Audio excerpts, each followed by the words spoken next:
Just saying hi. Okay, so hi everybody, welcome to our team call for the 9th of October. We've got our special guest here tonight, Rebecca. So, thank you for having me. Thanks for coming on tonight, Rebecca. And it was the best team call we've ever had last week, by the way. I bet. Most people you've ever had. Yeah, we had almost 1,000. I believe you.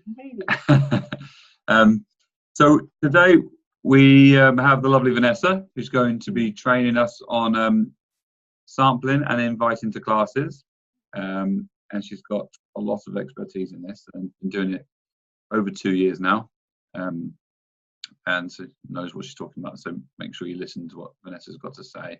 And Rebecca's going to also give a little rundown of her trip to Kenya, because it's been her dream ever since she was 19 and travelled to Kenya to go back there and help with the poverty that's going on over there. And she's found a way that she can help, and she's very passionate about it and excited. And it's wonderful to see her eyes light up like this, because this is where she really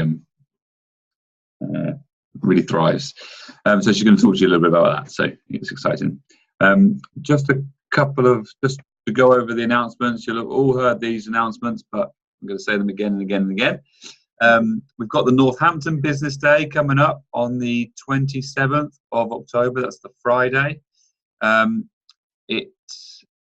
early bird ran out last Friday, but we're going to extend it till this Friday. So it will go live again tonight. I'll make the announcement for the whole of the UK. So it's not just our team that gets that announcement, but as I'm in charge of the Eventbrite, I can let you know first. But it's going to go up live tonight. So if you've got more people that want to come on, the early bird price of £25 will only be available until midnight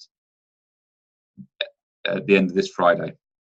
After that, you will be able to still get tickets, but at a standard price. But there are only 100 places left, so the tickets have gone quite quickly, and there's only 2.5 weeks left. So, and then there's the Oils Day, which is run by doTERRA Corporate, which is the following day. That's £35, and the early bird is running out of time for that. So check that out.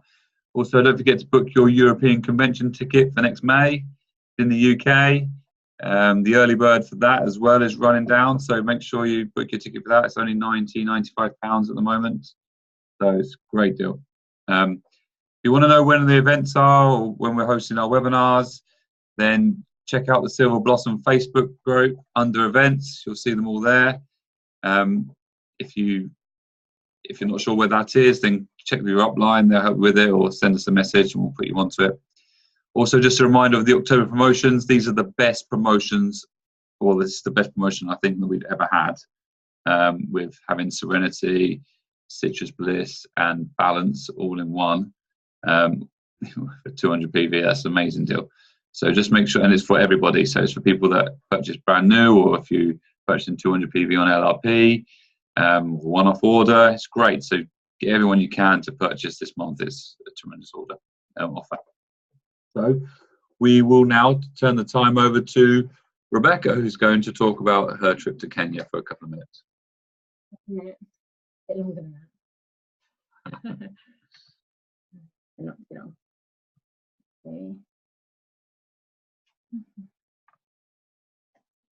Okay. Of course, I can't see anyone, but that's fine. Yeah. Let's make sure everyone can see. It doesn't matter. Can everyone see that screen? Can everyone see the pictures?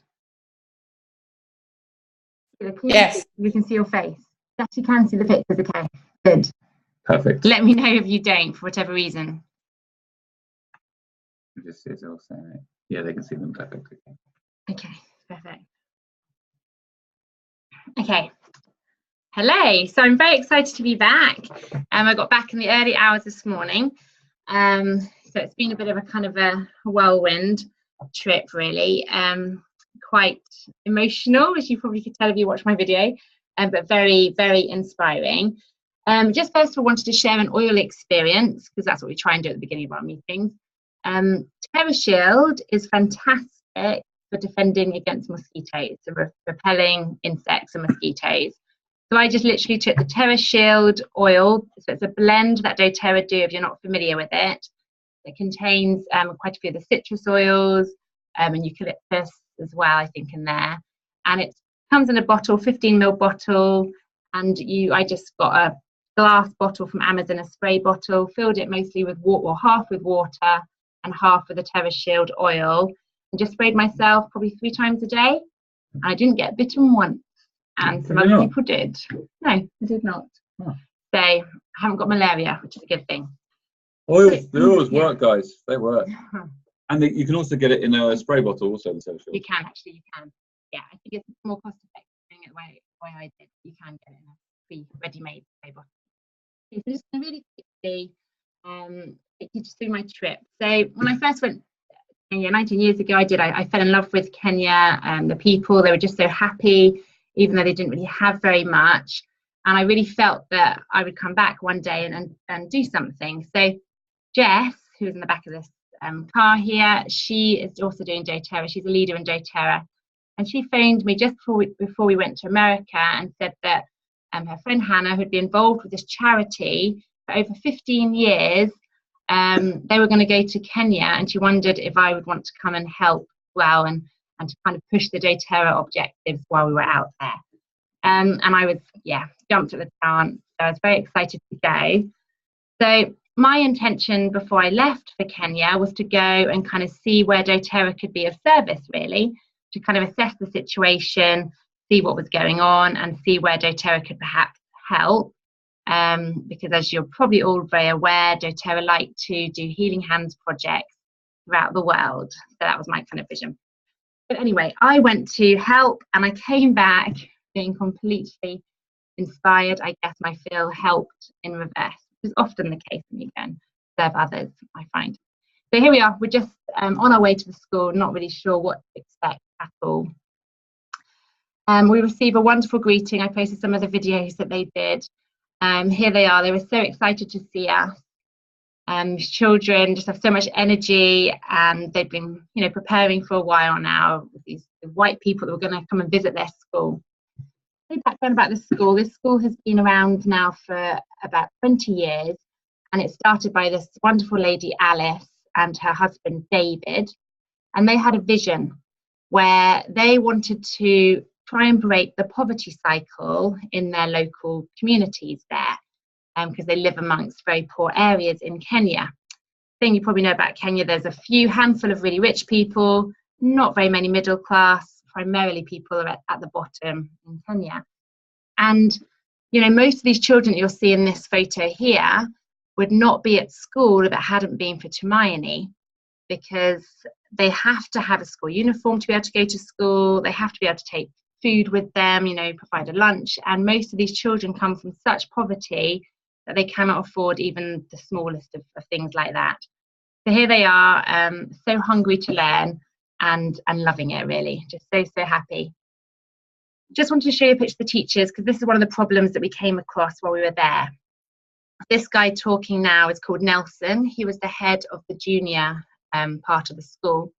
A wonderful, wonderful man, but they cannot afford to pay him the full wage that the government pay their teachers. So Nelson had left, as had many other teachers, because of the pay. Even though they love Tumaini, they obviously need to look after themselves and their families too. And the pay is half the amount, a bit less than half actually. So they kind of stay at Tumaini, and then if an opportunity arises, these teachers will leave. And that's kind of one of the problems. But Alice asked Nelson to come back, because it was at a time there was quite a few teachers who had left, and Tumaini was in kind of danger of not being able to continue at the rate it was, and maybe having to let some students go. But Nelson came back because he did not want to see Tumaini go under. And this is kind of the spirit we felt a lot. These teachers are not just teachers. They are carers and very much more. So here's Alice. I'll just introduce her to Alice. She is the lady, my real life hero, I think now. She really is somebody that I really admire and look up to. And she had the vision, she had the dream, she set the intentions, and she didn't know quite how she was going to achieve it, but she did, and she keeps going. And so she is kind of seen as the mum of the whole school, and is such an incredible lady. So here we are, just preparing some gifts that we took with us. And this is one of the things that you see on the school written around. So it's all about hope. But as I said, this school is not just about teaching the children education.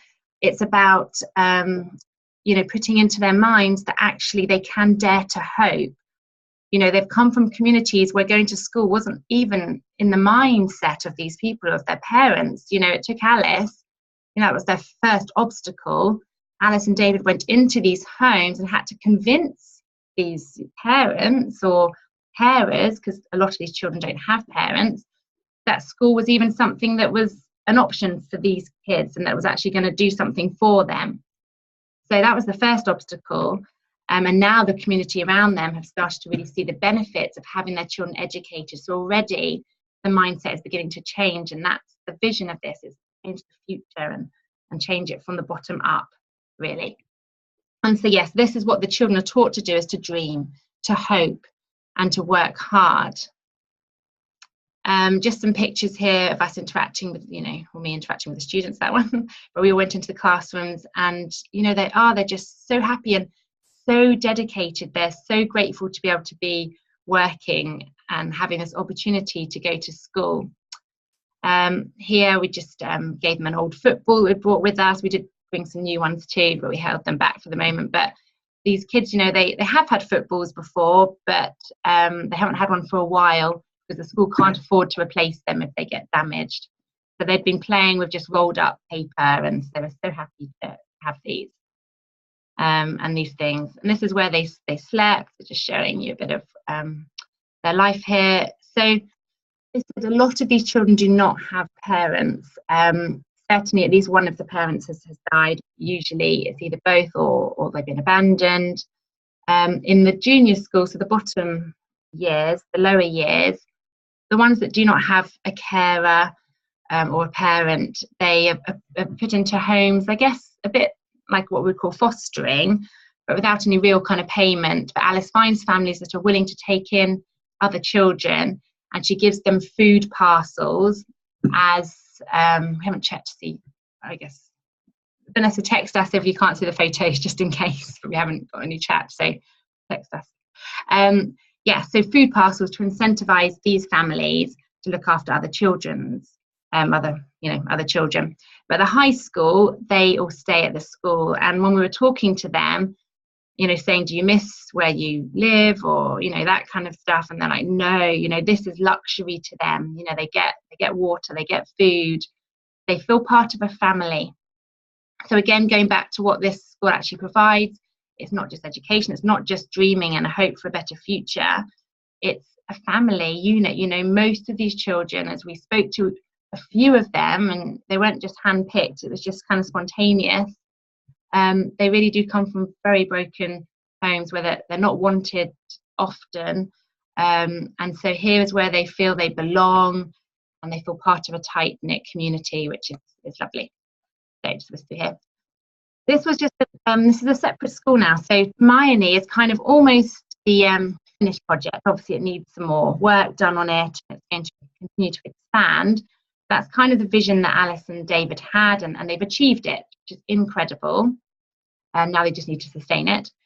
But Alice, being Alice, doesn't want to stop there.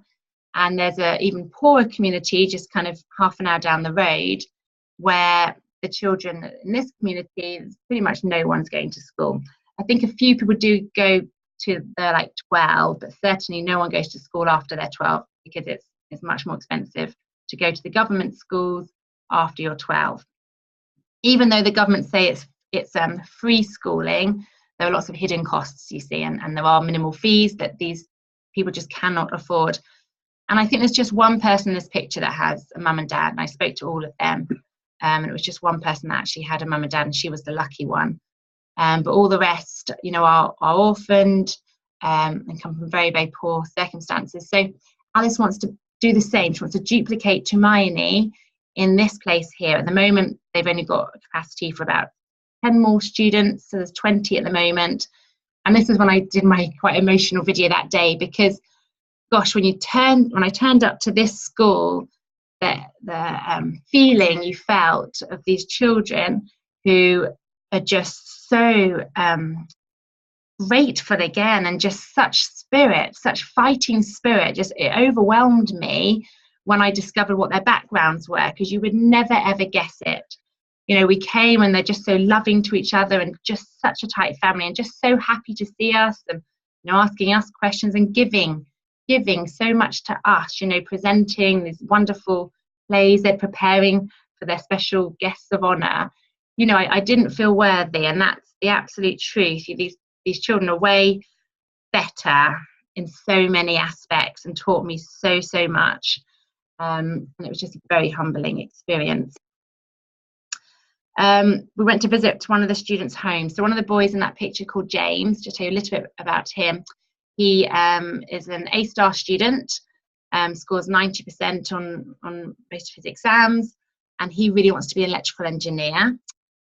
And he's going to school, and the only reason he's been able to go to school is because of Hermione. He would not have had the opportunity, because this is his home. His dad died, his mum abandoned him and his sister and his brother, and he now lives with his auntie, who's 25, in this kind of this, as you see, this very humble home. And that's the auntie there. She's 25, and she literally has to trust every day that she'll find enough work to get about £3 a day, no, £2 a day that she needs to provide food and rent for her home. And some nights there is no food, and she said she just tells the children, there's no food, you know, go to sleep, and there'll be food tomorrow. But she doesn't know if there's going to be food tomorrow. She just hopes. So that was quite, and this is the neighbourhood, this is the local children. Just one other story here. So this is, we went to the Maasai area now, because Alice and David have another dream to build another school in the Maasai area, because there again is no education past the age of 12 in the Maasai tribe, or 13, something like that. They generally get married or go back to work on the farm, but the children are desperate and hungry for education. And these children here that we stumbled across in this barren land, you know, in the middle of nowhere, it's boiling hot, and this is what they have on them. One of them didn't have a drinking bottle at all, another didn't have a lid, so it was kind of dripping everywhere. This boy here on the left didn't have a rucksack. And, you know, we learnt that these children walk 2 hours every morning and 2 hours after school, you know, to get home. And they have to carry their one bottle of water with them to last the day. And it's just quite incredible. Now, this is an essential oil experience as well, because I offered, we gave them some essential oils, and we gave them some other things that we had with us. And this guy on the left, he was the chief. He was called Chief because he was the oldest boy of the party. And he smelt the wild orange, and he asked him in his language we didn't understand, but David translated for us that he said that the wild orange made his heart get happy, I think is the literal translation. Yeah, so he made his heart get happy. And that was with no, you know, input from us. And I just thought that was wonderful. I'm never going to forget that. So I would just kind of focus on, really, to kind of wrap it up. This is the dream of the motto of Hermione. So in Hermione, every dream is possible, and every student is a winner. And when you start here, you go everywhere. And this is what they pretty much quote every single day, and this is what they see, and this is what is in their hearts. And you see it. You see them putting in the effort. You know, they all get up at 4 a.m. in the morning to do 2 hours of study. You know, I haven't got teenagers yet, but I don't think that's what our teenagers are going to do. But 2 hours of study before school even starts, and they start school at 7 and they go through till 4 in the afternoon, and they have a little break, then they're back to school 6 p.m. till 9 p.m.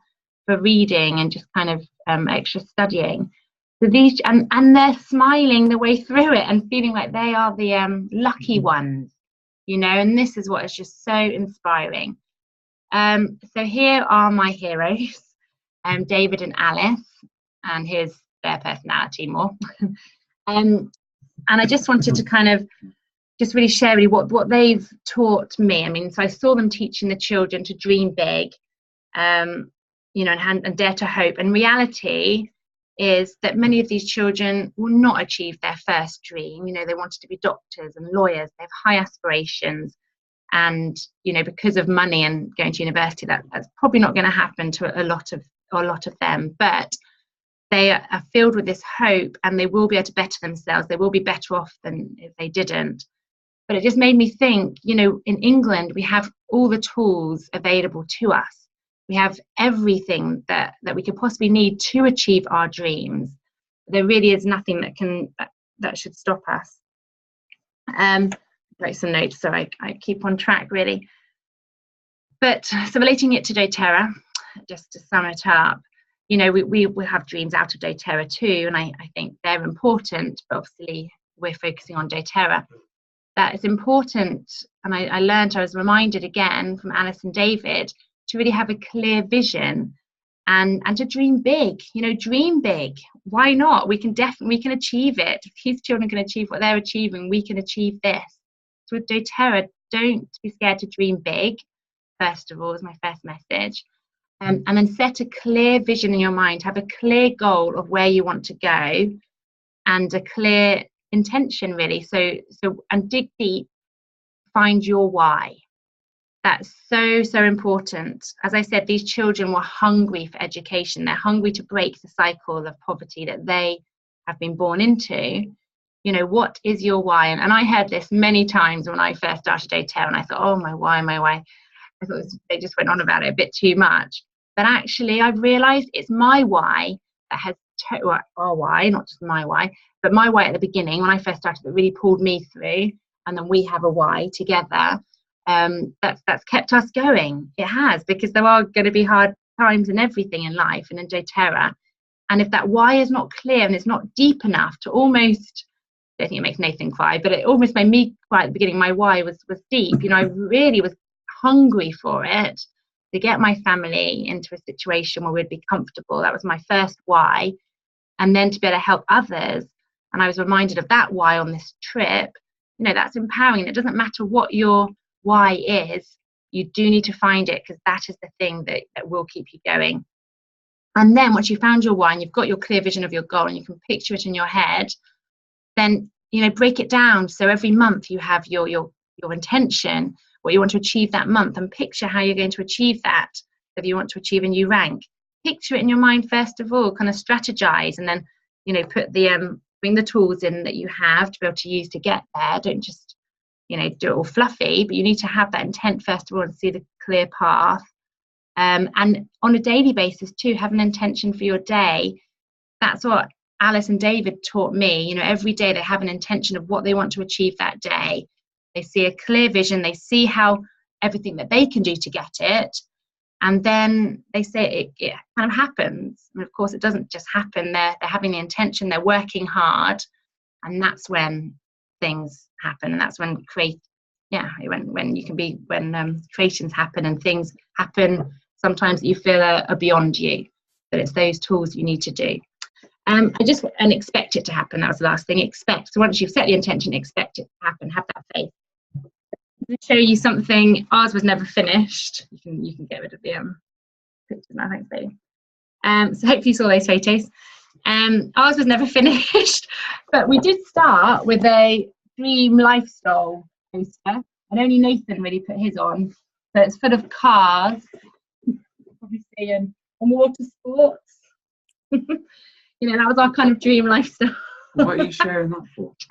I'm sharing it because we've had this from the beginning in our bedroom, along with another thing, presidential diamond. So this was, I mean, I've had to just draw that now. We had a poster, because we threw it away, it got a bit tatty.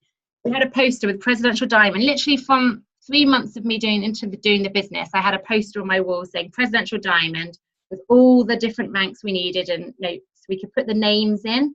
They were blank. Most of the spaces were blank. But I went to bed and I woke up in the morning seeing those two things. And even though the goals sheet is mainly blank, I did see, you know, goal lifestyle. And I would picture my lifestyle. My house would come into my head, my garden that I really want. And that really helped me. So I encourage you to do that.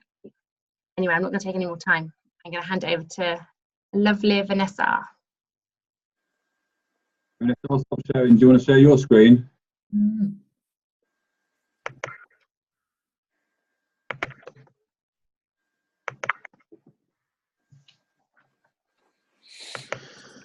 I don't know how to follow that, but I'm going to try.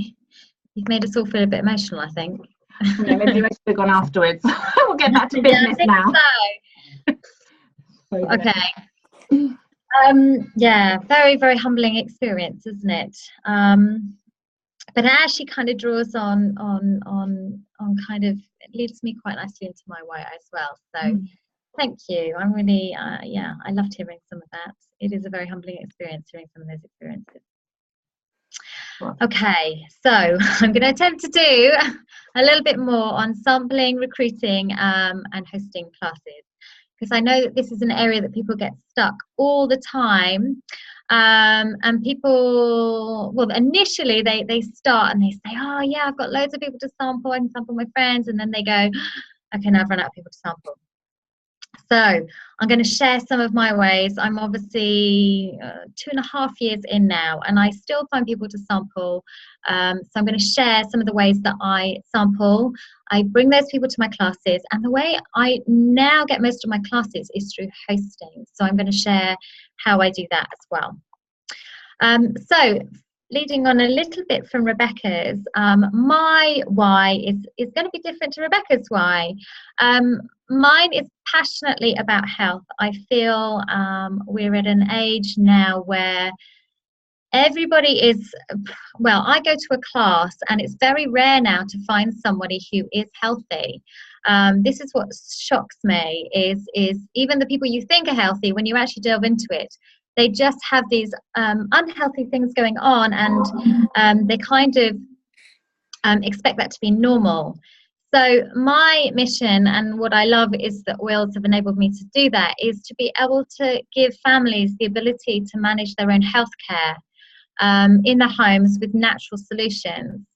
And if people don't know that they have essential oils available to them, then they won't have choices.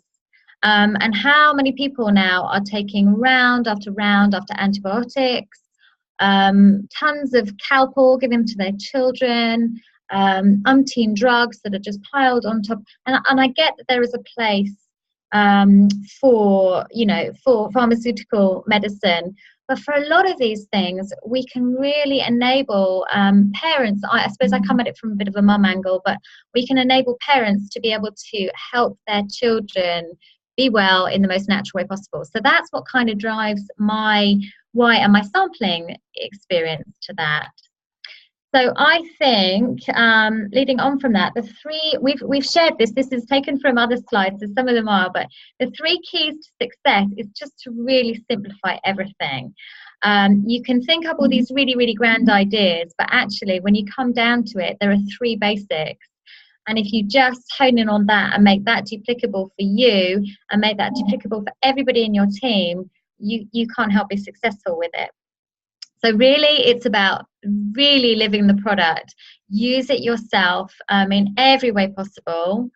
Learn the basics. I think people sometimes get really caught up with thinking that they have to know everything before they can start hosting a class. And you actually don't. I say to everyone, just learn the top 10. That's all you have to learn, because for the first year and a half, you're only going to teach the introductory class. So learn the top 10.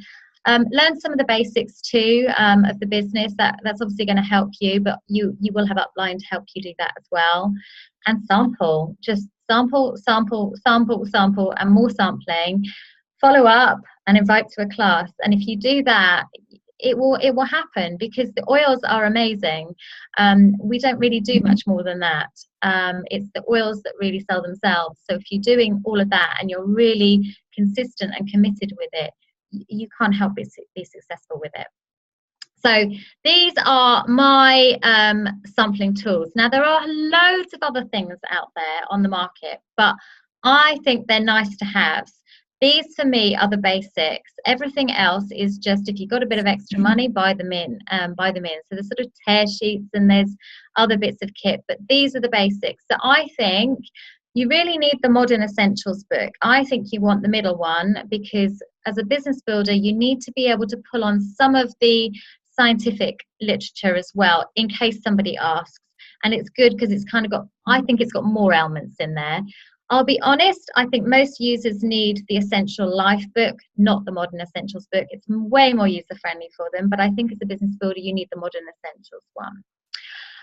The Essential A to Z guide is a really good one to have because that one can go in your handbag when you're out and about. The key ring to me is the necessity.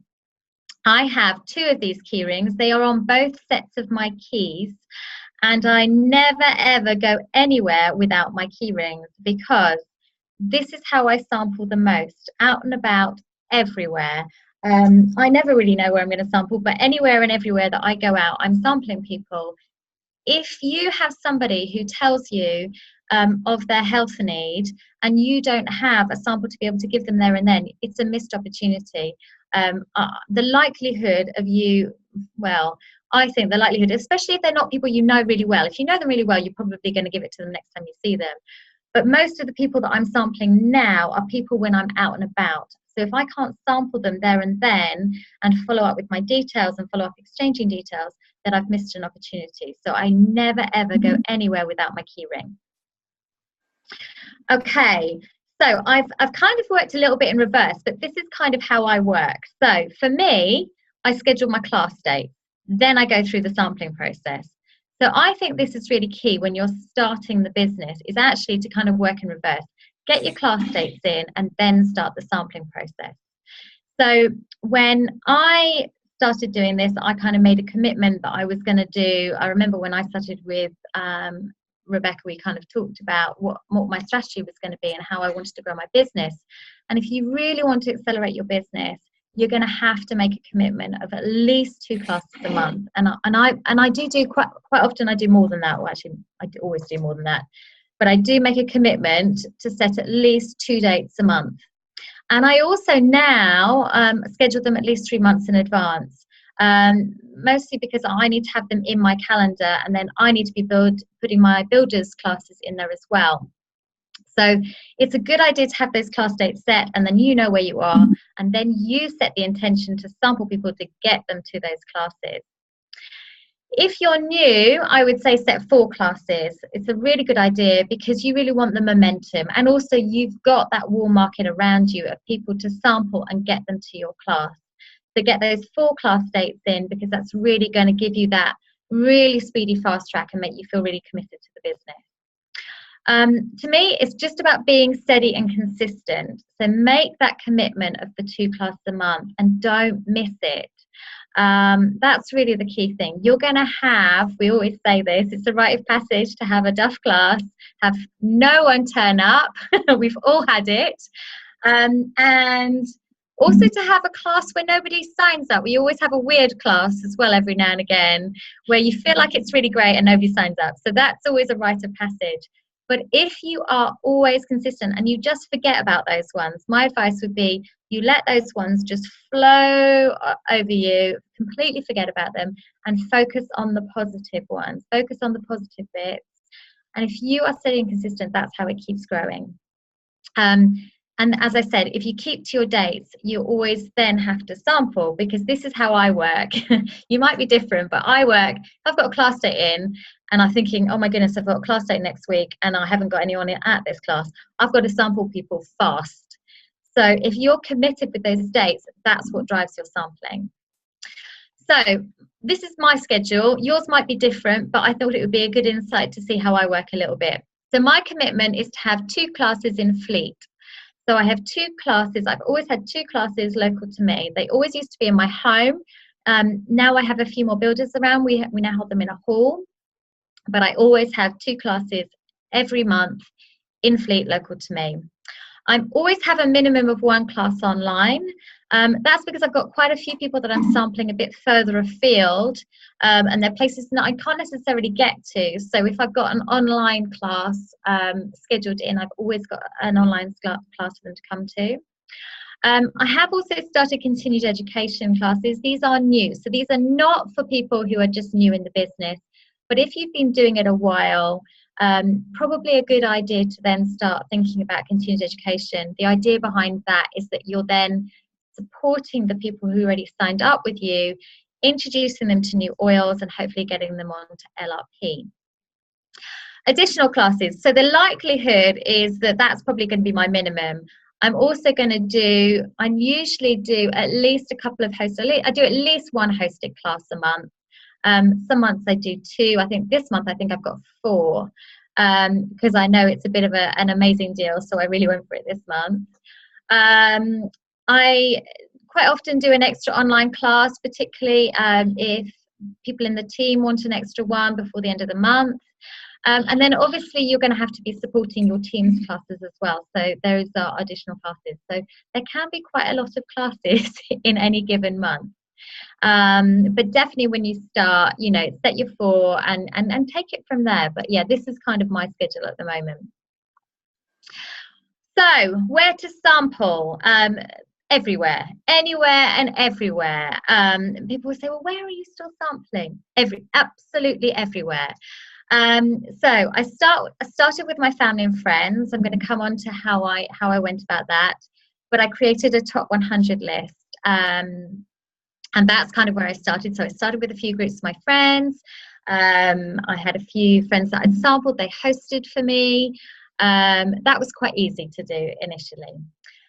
Now, these are my examples. So you're probably going to have very different environments, but this is where I sample. So I go to CrossFit. I go to there religiously. Well, sometimes it goes down to once a week, but I always go. I like to go 3 times a week. It doesn't always happen. I used to go to yoga more. I don't so much. I don't have time. But these are places where I can sample people.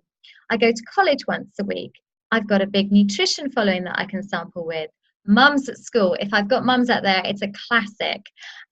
You turn up at the school gate. You don't even have to talk about the oils. I say, how are you? Immediately I get, oh, I've got a headache, or so-and-so didn't sleep. My son can't breathe. You know, people will tell you within 2 minutes if you inquire and you ask how someone is, what's wrong with them. And it's a really easy way to slip the oils in. I've given them on dog walking. I've handed them out in shops. I've overheard conversations. I've definitely done it on train journeys when I've sat next to people with streaming colds. I've done it when I've worked in I'm trying to think of external work, what I meant by that. When I've worked at other events, or I've helped out at places, or I've done workshops. Social occasions, I don't do a lot of them, but very occasionally I do meet up with friends. And you know, you can sample with friends in those situations. Holidays is a classic for me. I think a lot of people say, oh, I'm going on just so you know, I'm going on holiday for a couple of weeks, so it's going to go very quiet with doTERRA.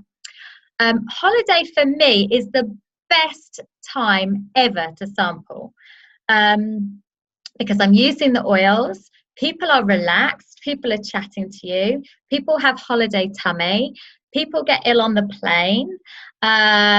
You get loads more time to have conversation with people. There are insect bites. There are scratches. People don't have their medicine cabinets with them. I find this the easiest time ever to be able to, and people have time to talk to you about the oils as well. And I put social media last because I'm using that now as an avenue for sample, but it wasn't the key thing for me in the beginning. So it wasn't like, oh my goodness, I'm gonna. And some of my team are really good at using social media. They're very kind of open about what they're doing. I'm kind of pushing past my fears on social media a little bit. But it's definitely opening avenues. And I do think there is an element now, what I'm trying to be a bit more open with is how I use them, and how they integrate into my life. Because if I can give some really good examples of how we use them just in my everyday life, then people can see that they're not just nice smells and something you stick in your bath or a bit of massage. They can actually see how they make a difference every single day to your life. Come back one, sorry. So sampling to friends. So this is how I did it when I first started. And I know I'm going to have some people who are brand new to the business. So I didn't want to feel like I was pressuring my friends. I had a big circle of sort of 10 group of friends who were all quite close. So I set up a WhatsApp group. You know what it's like. We all have a million WhatsApp groups. Put a little picture of doTERRA on it. And I just said, hey guys, I've just started venturing into these essential oils. They're supposed to be amazing. I've done lots of research on it, but I haven't really used them loads. But I would love you to be my guinea pigs. Absolutely no pressure, but I want to just try them on a few people, on a few health conditions. And I would love you just to feed back to me and let me know how it goes and what you think. And of course, everyone was like, yeah, great, I would love to. So I literally asked them, and at the time I didn't really know about sampling because the book's great, but sometimes you have some questions. So I remember I was ringing up Rebecca going, okay, what do I do for this? What do I do for that? And she was great because she would help me. So, and then I was handing out these samples to everyone. So I was posting them. And then I just said, guys, would you fancy, I haven't really done a class before, but I've learned a little bit about these oils. Can you come around, can I practice it on you? So we just had a really fun evening. We just did some food. I shared the oils and it worked really, really well. And they all bought they were my close friends. They didn't buy big kits. They bought singular oils. But it was great because for me, that gave me experience. It gave me experience of what to sample people, but also I was testing my class in a really relaxed environment. And it felt very natural. It was very easy. So it's a good place to start when you're starting out in a really, really warm environment, sort of warm market environment. So, and it just felt like no pressure. And if you sort of say to people, look, there's no obligation, I really just want to have a practice with you guys, it just feels very natural to everybody. Mindset of sampling. I think this is a really key one because I think a lot of people when they start the business, they say to me, you know, I don't want to feel like I'm selling. So I think you have to kind of get that out of your head. I never feel like I'm selling. In fact, I kind of feel like it's my job to get these oils into many homes as possible. I want to get them there. You know, people want to have access to these oils. They really do. In fact, I remember one of my friends saying to me in my first class, and I said to her, please don't feel obligated to buy them. She said, are you kidding me? These oils are amazing. I really want them. And I think that's, you know, that's the mindset that we have to get ourselves into. So when I speak to somebody and they tell me what's wrong with them, I just say, I have something that I think can help you. I have these essential oils. Hearing is key here. It's completely organic. Would you like to try them? And that's it. That's all I say to them. And then for me, I feel like it's a gift. I want to gift these oils to people. It's not, to me at that point, it's not about a huge sales thing. I think that will happen, but it's about gifting something that can help them. It's about making it feel natural. Don't give it thinking, then I've got to get them to a class and then I've got, just give it with the intention of trying to help those people around you. You know, every single person, and this is what you learn more and more, every single person has something wrong with them. If it's not physical, it's emotional. And we have these tools that are at our fingertips. So just give it with the intention of trying to help people. And then the way I exchange details with them, so I don't exchange them with a kind of big follow-up thing. I actually exchange it with, look, let me give you my details and let me take yours. And then if you need any help or guidance with this sample, then get in touch. And then I'm going to follow up with them later. But it doesn't feel like it's a big salesy thing. I'm sharing with the intention to help. And then I'm going to follow up with them to see how they got on with that oil a couple of days later. So, give you some examples. This is how I have sampled this week. And I told you I never stop sampling. So, in my CrossFit gym, someone fell off the box. They did a box jump. They fell off it, scraped all their shin up. You can imagine it was very painful. All the skin was gone. And she was like, I'm going on holiday. I can't believe I've done this. I'm going on holiday next week. So very quietly, I don't do this in a big show, very quietly, I just went to my gym bag, got my key ring out, pulled my, I was thinking, oh, goodness, I hope I've got lavender in there, pulled my lavender out, because I'm always giving them out, and they've nearly always not got the oil I need, but I have replaced it. So I said, I very quietly just went over to her, said, look, I've got this lavender, apply it on, I think it will help. It'll help heal it. And she was like, will it sting? And I was like, yeah, maybe a little bit. But she put it on. Anyway, she came back to CrossFit the next day and she was like, I cannot believe it, but it hasn't come out in a bruise. She's like, I need some of these oils for next time I fall off the box. So this is a classic example. So there was no big sales push. I know I'm going to see her in the CrossFit gym regularly. I can follow up with her in a very relaxed way, and she's already asking to come to a class. Cafe. So I went to a cafe to meet a potential builder. The lady serving lost her voice. She was trying to serve, she could barely speak. And I was like, I think I've got something that can help you. Just put a little bit of Melaleuca on here. Anyway, I went away, went back to order the next coffee. She was like, my voice is coming back. And I was like, yeah, I know, it's amazing. And she was like, where can I get this oil? And I was like, well, it's funny that I'm actually doing a class next week in Fleet. So this is how it happens. Very, very natural. And you can see some of what, I won't go through this because I realised we're probably a bit tight on time. But these are kind of my examples. Schoolgate. I say, how are you? She goes, oh, I've got no sleep. My son's got an upset stomach. Digest them.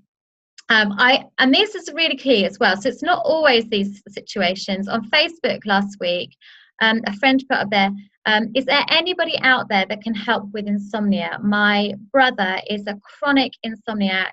He's got a really active mind. I really, really, really need some help. So I've of course put on there and I said, I think we can help you. I know you've probably heard about essential oils. You might have heard of lavender. I think we've got something stronger that can help you. Can I PM you? And he was like, yes, please. So it's just, sometimes it's just about answering to somebody's call out there. You've seen these kind of people are very vocal even now on Facebook about their pains. I've been sharing our weekly tips. This is quite a new thing for us. It's a big phobia for me. My daughter's helping me get over it. We're sharing how we're using the oils and it's worked really well. So I'm getting a lot of mums now, just friends of friends messaging me, but they're emailing us and asking for the oils in the way that my daughter has used them. So that's another way. And hosted classes. So I do a lot of hosted classes now. I do the sampling for all the guests. Well, I try to, and I try to make this as easy for the person who's hosting, but I'll come on to that when we talk about hosted classes. But I'm trying to make sure I sample everyone at those hosted classes. So what to sample? These are the key things. You probably know this, but there are only a few. I try and only, if I can, only sample from the top 10. Because I'll say that, I'd caveat that. 99% of the time, I sample from the top 10. Every now and again, if I feel like I can help somebody and it's not in that kit, I will. But the majority of the time, I'm sampling the top 10. And the reason being, if I give somebody an oil that's not in the top 10 and I invite them to a class, they're going to go, well, you didn't cover the oil that you gave me. How do I use that? It doesn't make sense to them. And I would say most ailments can be covered with the top 10 initially. There are other things, but the ones that we want to be sampling are the minor ailments. They're not the chronic stuff. You want the acute stuff. So the short, sharp ailments that come up for people that they can feel in the instant that they've been sampled. So, if people are feeling lethargic and tired or depressed, these are things that the oils can help with, but they're going to have been building up for a long time. So they're going to need to use the oils for a longer period of time. Focus on the short, sharp things that come up suddenly and can be taken away suddenly. So headaches, mild eczema, insect bites. Hay fever is a brilliant one all through the summer. Digesten, my favourites, Digesten. I never ever not have this oil work. I don't know if anybody else has had it not work, but every single time I sample with Digesten, it always works. So it's my favourite. Breathe, incredible. That's one of my favourite. And Deep Blue for pain. So those are probably my three favourites. I love sampling those ones. Others like lavender doesn't work every single time, but for most people it really, really works. But probably my favourite are Digesten, Breathe and Deep Blue. They just work. But those are my common ones to sample. Sampling, very, very simple. 10 to 12 drops. Don't fill your bottle up. 10 to 12 drops. Give some instructions. We've got some typed ones. I'm sure Rebecca can make that accessible to everybody, but we've got a typed up little set of instructions. This is all I send with some instructions on the back. I know people love getting business cards, flyers, things printed. I still, 2.5 years later, I still haven't had time to get a business card printed. So it's not necessary for a sample. You need this and some written instructions and a sample bottle. They're nice to have, but I don't have time to produce business cards. I think it's an added expense. One day I'm sure I'll get around to it, but it's not necessary. Focus on the top 10 oils so you don't confuse everyone. You can cover most ailments. Give some instructions and create a spreadsheet, because I guaranteed you will forget who you've sampled, what you've sampled, when you've sampled, and whether you followed up. I certainly do. Top 100 list. Now I've put this in. This is kind of, if you're focusing on the builders, this is where you start. So these are the kind of key characteristics. But you'll hit those pretty quickly. Where you then need to move on to is you're rewriting your 100 list. So people say, I don't know any more people. Go through Facebook. I'm probably one of those people, I'm not very bothered about who's my friend on Facebook. I'm quite happy for lots of people to be my friend on Facebook. So I go through my Facebook list and I start with all those I know that are interested in health, and then I rewrite it again, and then I rewrite it again, and I keep rewriting it. And I open up to everybody, because the fact of the matter is, whether you're alternative or not, everybody has some kind of health need, and if they don't have a physical need, they have an emotional need from an oil. So everybody is your opportunity to sample. And set an intention. So set an intention of the number of people that you want to sample. So that's what I do. I go, even if I'm not sampling in my environment, I'm going to set an intention to at least email 2 or 3 people that I think would be interested in oils, and I sample them. So this is a great sampling diagram. I'm not going to go through this because I think it would take a whole host of time. This comes from Patrick and Elise. It's a really great way to kind of checklist your sample, follow up, invite to a class. So the long and the short of it is, don't invite them to a class until they've had an amazing sampling experience. That's the key thing. So invite them to a class. Don't do it unless they've had a great experience. You might need to sample them more than once. But don't bring those people who haven't had that great experience. This is the follow-up process. Now, initially, when I'm inviting people to a class, I would just email them and I would text them. So you send them an email just saying, hope you got all the details coming to the class. This is my address. There's parking. I've got some lovely chocolates made. It's a really fun evening. I'm really looking forward to seeing you.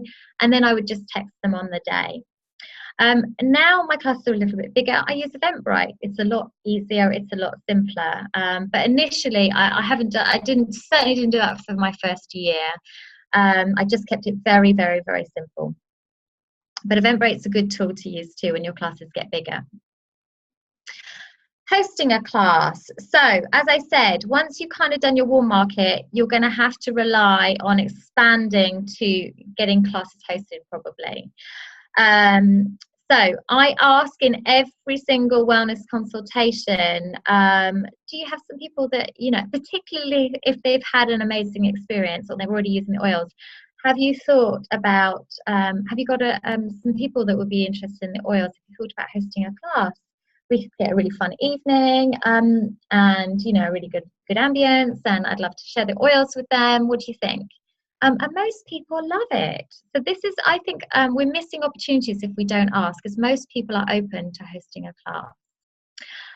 Approaching friends who love the oils. So initially I was sampling all my friends, and I would say I have a few key friends. I have one really good friend who's hosted 4 classes for me now. She has a really enormous network at her school. She's championed the oils because she's had some amazing experiences. She's done 4 classes, and I guarantee we've done 40 people. So she's had at least, if not more actually, 10 to 15 people at every single class. So, and one of the key things, actually I put this as the last point, is I've always been very generous with the gifts that I give the host. So I think that's a key part of it, giving nice, just not expensive gifts, but just nice gifts that kind of either they're I give them like an accessory, like the key rings, or I'm giving them little glass bottles, you know, or little oils bags, you know, not expensive things, but nice gifts, because chances are they're going to invite you back. So this has been my experience. If you give them like nice gifts and you're very grateful, they're more likely to invite you back to host another class. Other ways to get classes hosted is to ask venues. Particularly health venues are really key. So I hold quite a lot of classes at health cafes, but there are lots and lots of you know, health cafes that are around, or chiropractic clinics, or antenatal venues, or there are centres that are very alternative. These are really great because you can advertise your classes, you can tap into their footfall. Quite often they will help send an email out to their database. These are other ways that you can get classes out there. And I've also teamed up with others. So I have a chef friend. She's held an evening for me. She's done some food, and I've done the oils. You know, there are other avenues of where people are doing kind of other things in healthy environments where the oils would marry really, really well. And that's a great way to kind of hold fun events that maybe not just about the oils, but you can kind of create really, really fun events for people to come to. So lastly, because I realise you guys have been here a long time, my advice would just be patient. Don't be too pushy, just be patient with it. This has been my philosophy. So integrate oils into your lifestyle. I use oils everywhere. When I'm at college, when I go to festivals, when I'm at CrossFit. In fact, I put some Breathe on this morning just before my CrossFit class. And about 5 people were like, oh, it smells really nice in here. So, you know, just using the oils. In college, I'm always putting them on. When I'm falling asleep by the end of the day, I'm putting the oils on, and I can guarantee you I'm handing that oil down the lines to everybody else who's falling asleep. So it's about being the role model. Champion natural health. Just live it and breathe it, and it will just happen naturally. And share the oils, but sometimes you have to share and share again. So there have been some mums at school who I've shared the oils, and sometimes I've had to share like 3 or 4 times, and that's been the opportunity of when I've got them to the class. So, you know, they've had a good experience, but they've not been very open to going to class. But I've shared again, and I've shared again, and I've been persistent. So sometimes it's just about being patient and waiting it out. Let people see you using the oils. As I said, inhalation is very powerful. If you're using them in those kind of closed environments, more chances are people will just go, wow, what's that smell? And that's a really great inroad into talking to people about the oils. So don't be put off if somebody doesn't want to come to a class at that point, or they didn't love that sample that you gave them. Sometimes it's just about timing for people. So I have certainly had experiences where it's been 6 months later where people have come to a class, or you know, they've come to a class and they've not had the money at that time, and if it's been a couple of months later and I might have sampled them again, and then they've bought at that time. So sometimes it is just about timing, and I think sometimes we have to remember to just focus on the success and make that our replicate the successful part, and not focus on, you know, an unsuccessful class or an unsuccessful sharing experience. So just keep focusing on the bits that are successful and replicate that. So that's kind of my tips for how I share my oils. I'm going to hand you back to Nathan and Rebecca. Vanessa, that was amazing. I knew you'd be brilliant at that. Thank you so much for sharing all these tips. Fantastic. There's such a variety. That's what was brilliant about that. And there's many things that were brilliant about that. There's a variety of things there which I think everyone can tap into, or you know, think of how it would relate more to their kind of community. As Vanessa said, we all have different communities, but we can all go out there and share these oils. And certainly, you know, one thing that everyone can do is have a key ring on you at all times to share. So we're just going to see some questions, Vanessa. I think we had some questions that came up. Okay, so can you see that, Vanessa? So when you sample out and about to people you don't know, do you take their details and give them yours? Yeah, so I know this is probably a little bit differently to how we've been taught this. So like we kind of get taught, oh, can I follow up with you on the sample? I try and do it in a little bit more of a natural way. So I say, can I take your details just to see how you got on? and I also get them to take my details so that if they've got any questions, because quite often if I haven't got this slip to give them because I'm posting these ones, then they need to be able to ask a question about how they're using the oil. So I just use it in that very natural way that kind of opens the door to kind of exchanging contact details. Perfect. Thank